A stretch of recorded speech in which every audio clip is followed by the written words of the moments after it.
There are three bungalows who were once the part of British colonial system known as Kund Bangla, Satu Bangla and Dagri Bangla.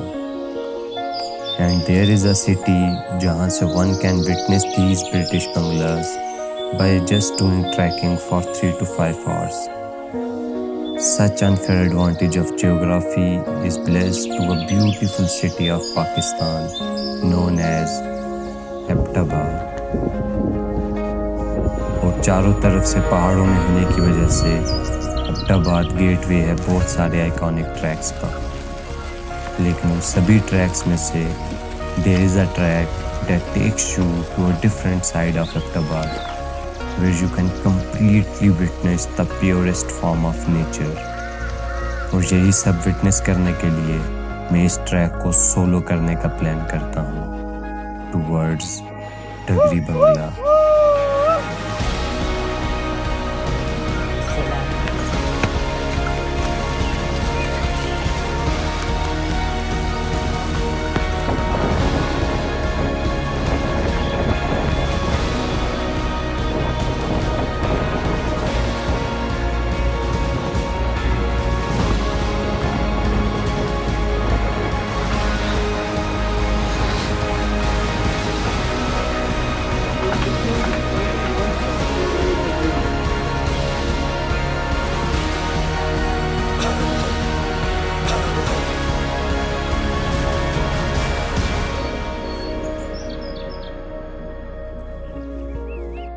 हमारे track की शुरुआत होने वाली थी पाकिस्तान की ही एक ब्यूटीफुल प्लेस नथेगली से, जो अब्बोटाबाद सिटी से तकरीबन 1 आवर की ड्राइव पर था।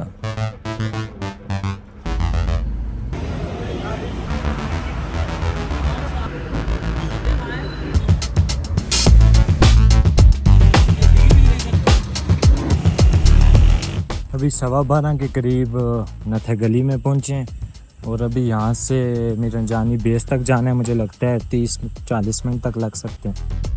वो सामने नज़र आ रहा है वो है मीरंजानी टॉप जहाँ पे अभी हमने जाना है।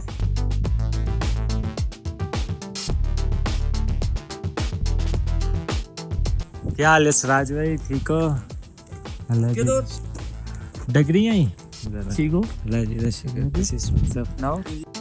इस ट्रैक का फर्स्ट पार्ट नथेगली से मीरंजानी बहुत स्टीप और मुश्किल होने वाला था और ख़ुद को थकावट से बचाने के लिए मैं इस ट्रैक को स्लो पेस पर कंटिन्यू करता हूँ।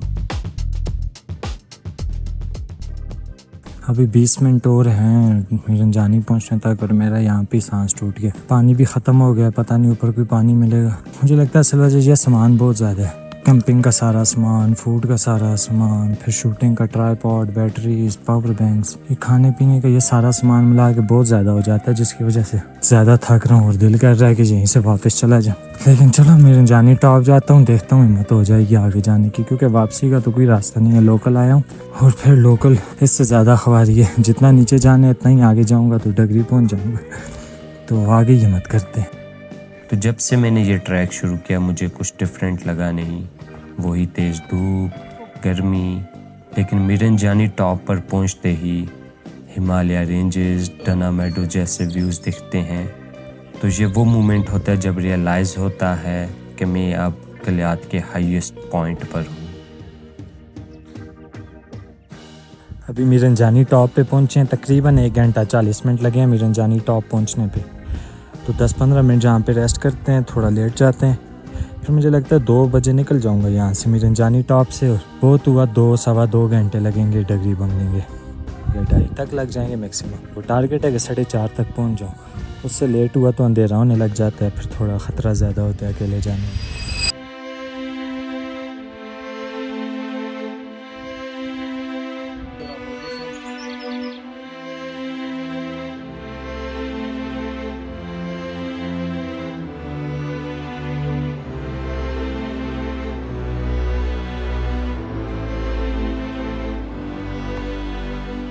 अभी 3:06 पे मैं यहाँ मीरंजानी से निकल रहा हूँ और बारिश शुरू हो गई है और ऊपर आसमान में भी सारे बादल ही बादल आ गए हैं। This solo trip was kind of spiritual journey for me.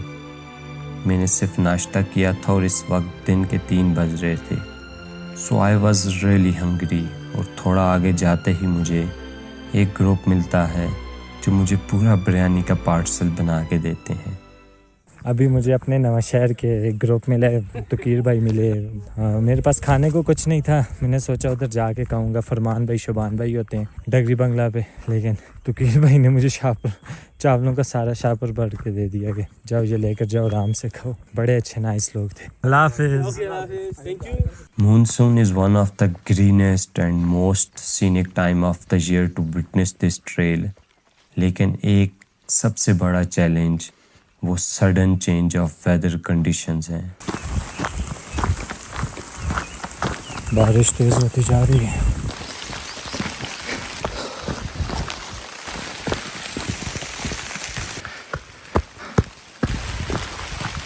Ready late होने की वजह से बारिश के रुकने का इंतज़ार करना बेवकूफ़ी थी, इसलिए मैंने ख़ुद को बारिश के लिए तैयार किया। मेरे पास एक ही ट्राउज़र था, उसे सेव किया, बैग को कवर लगाया, बैग से चादर निकाल के डाली और अपना सफ़र कंटिन्यू किया। आपने डगरी बंगला ट्रैक की वीडियोस कई बार देखी होंगी, लेकिन आज मैं आपको इस ट्रैक की खूबसूरती बारिश के अंदर बताता हूँ।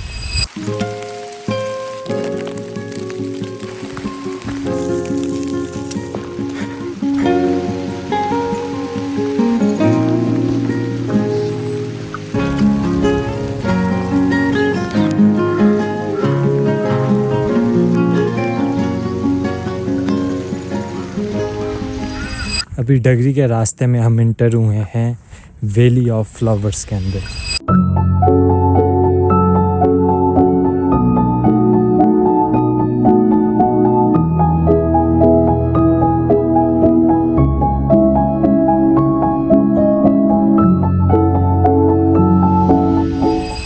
एक घंटा 25 मिनट हो गए हैं ऑलमोस्ट ट्रैक करते हुए, और इस टाइम मेरे शोल्डर्स शदीद रेस्ट मांग रहे हैं।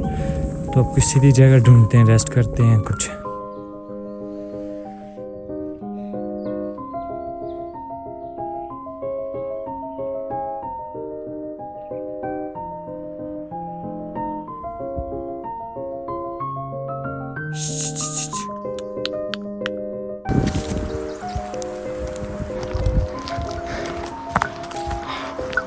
डगरी बंगला में रास्ते में जब इस तरह वाले दरख्त आने लग जाए ना, और इस तरह वाले पत्ते, तो फिर आप समझ जाना कि अभी आपके बहुत हुआ तो 20-25 मिनट लगेंगे, इससे ज़्यादा नहीं लगेंगे।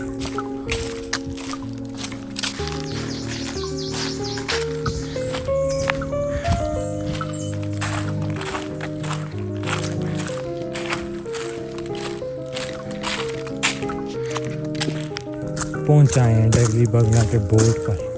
बस आगे जी 1-2 मिनट का रास्ता है, फिर हम पहुंच जाएंगे।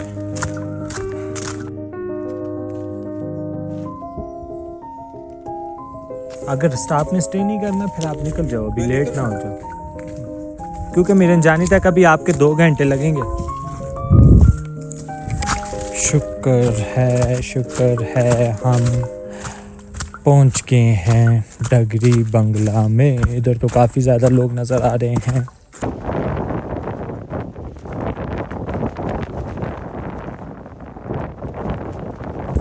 लास्ट टाइम डगरी बंगला को आए थे तो पूरा डगरी बंगला धुंध में कवर हुआ था, और इस टाइम पूरा डगरी बंगला, इस टाइम तेज़ हवा चल रही है, इतनी तूफानी हवा।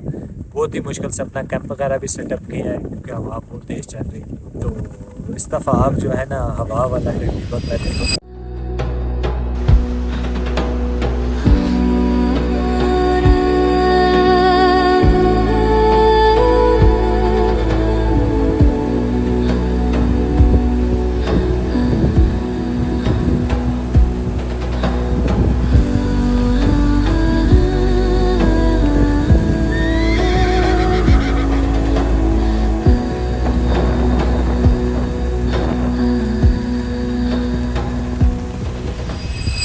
अभी टेंट वगैरह सेटअप किया और हालात बहुत ख़राब है, ज़ुकाम भी लग रहा है, ठंड भी लग रही है, जिस्म भी काम पर, ऊपर से ये बिजली भी गरज रही है, और ये हवा तो रुकने का नाम ही नहीं ले रही। और ये वो मोमेंट था जब मुझे बुखार शुरू हो गया, तो मैं फ़ौरन आग के पास चला गया और कहवा तैयार किया।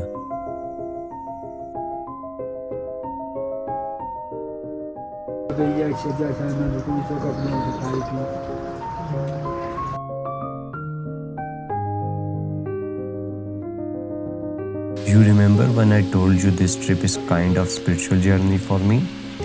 दिन को तुकीर भाई ने अपना मेहमान बना लिया। अब बुखार और ज़ुकाम होने की वजह से मेरे अंदर रात का खाना बनाने की हिम्मत ना थी, और यहीं पे आबिद भाई जो अपने 15 दोस्तों के साथ आए थे मुझे अपना मेहमान बना लिया और बहुत ही ज़बरदस्त खाने बना के खिलाए।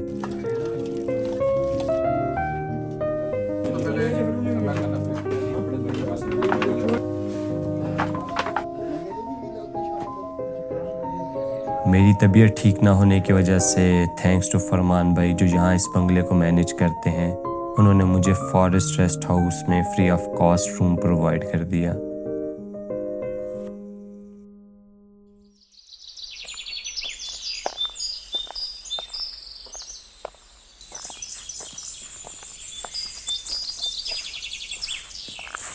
अभी सुबह के 5 बज रहे हैं और पूरी रात नींद नहीं आई, मुश्किल से 1-2 घंटे सोए होंगे ज़ुकाम और बुखार की वजह से। लेकिन इस सुबह डगरी रेस्ट हाउस और फॉरेस्ट रेस्ट हाउस को देखने के बाद सारी थकान दूर हो गई है।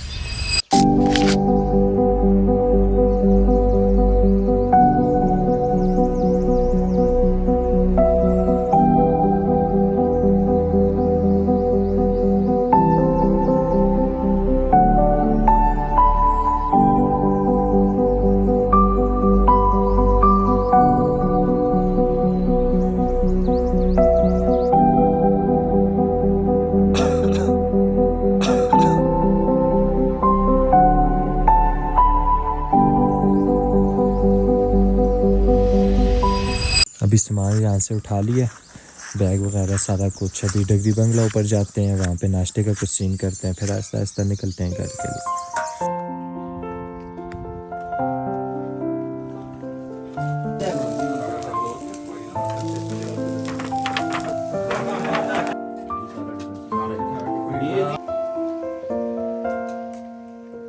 बुखार, ज़ुकाम और नींद न पूरी होने की वजह से वापसी पर मैं कुछ रिकॉर्ड नहीं कर सका, but still how one can miss this beautiful morning of Dogri Bangla.